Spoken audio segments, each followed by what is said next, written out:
இப்போ இந்த 3 தண்ணீரையும் கொண்ட ஒரு பெருத்த பரப்பு கடல். இந்த கடல் மீது பயணம் செய்து வெளிநாடுகளுக்கு செல்வது என்பது பெண்களுக்கு கிடையாது அப்படின்னு தொல்காப்பியத்தில் ஒரு 100 போட்டிருக்கிறாங்க.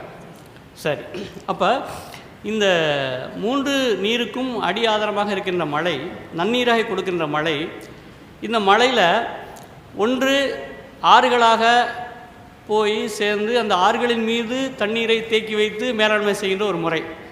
இன்னொரு முறை என்ன அப்படின்னா, பெய்கின்ற மழையை ஆங்காங்கே தேக்கி வைத்து ஏரி பாசனமாக குளத்து பாசனமாக செய்கின்ற முறை உண்டு. 2 முறை. இப்போ இந்த ஆறுகளின் மீது எவ்வாறு அணைகள் கட்டி அதை தேக்கி வைத்து மேலாண்மை செய்வது என்பதற்கு நமக்கு ரொம்ப மிகப்பெரிய ஒரு பழமையான மரபு, சிறப்பான மரபு நம்மகிட்ட உண்டு. இன்னும் கூட சில ஆய்வாளர்கள் என்ன சொல்கிறாங்கன்னா, எகிப்துக்கு அணை கட்டுவதற்கு கூட தமிழகத்திலிருந்து அந்த காலத்தில் அடிமைகளை அனுப்பியதாக ஒரு தகவல் சொல்கிறாங்க. அது இருக்கட்டும். இப்போது நமக்கு ஆக கிடைக்கக்கூடிய பழமையான அணை என்று பார்த்தா அது கல்லணை. இந்த கல்லணை தொழில்நுட்பத்தை பற்றி பேசும்பொழுது சார் ஆர்தர் காட்டன் என்ன சொல்கிறான்னா, ஓடுகின்ற தண்ணீரில் எவ்வாறு அணை கட்டுவது என்கின்ற தொழில்நுட்பத்தை கற்றுக் கொடுத்த இந்த முன்னோர்களுக்கு நான் வணக்கத்தை தெரிவித்துக் கொள்கிறேன் அப்படின்னு சொல்கிறான். ஏன்னா 1863 வரைக்கும் ஓடுகின்ற தண்ணீரின் மீது அணை கட்டுவது என்பது ஐரோப்பியர்களுக்கு தெரியாது. ஏன்னா அவனுக்கு நீர்ப்பாசன மரபே கிடையாது. அது எப்படி கட்டாங்க?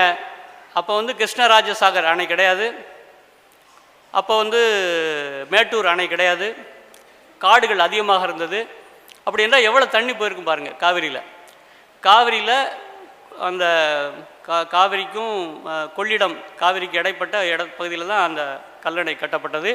இப்போ இருக்கிற அணை ஆர்தர் காட்டன் கட்டியது மேலே இருக்கக்கூடிய சின்ன அணை. அதை பார்த்தீங்கன்னா இது அணையா அப்படின்னு நீங்களாம் அசந்து போவீங்க. ஆஹா, இதை போய் அணைன்னு சொல்கிறாங்களே, டேம்ஸ். ஏன்னா அணை என்ற சொல்லே சங்க இலக்கியத்தில் கிடையாது.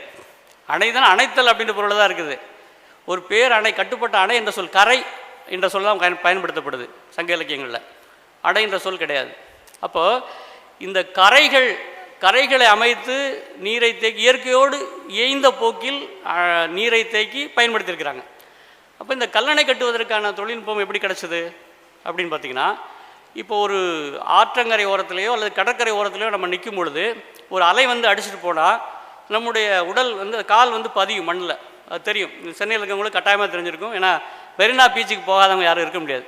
அலை அடிக்கும் பொழுது நம்ம கால் பதியும். அந்த தொழில்நுட்பத்தை அவங்க கையில் எடுத்துக்கிறாங்க.